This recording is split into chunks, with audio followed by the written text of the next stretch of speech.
Welcome back, guys, to Bee Trapping. The reason there is such a push in beekeeping for guys to, to not mow their ditch banks, to let the clover in your yard grow, to do things like that. This is a weed, and I'll be honest, I don't know the name of the weed. It grows and takes over like crazy, though. I do know that. Okay, and here you see it up in my mom's front flower bed, and normally most people would come up here in a nice 60-degree day like today, pull this weed out. It's no good to them.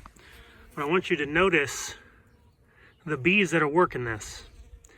Early spring, there's just not a lot of pollen, out there readily available, especially if they miss that maple bloom. They could get one good day on it, and then the rest of the time it might, rain or be windy, and they can't get to it. And so you can tell that, that this is important to them. Obviously, there's at least 10 bees up here flying around getting on it.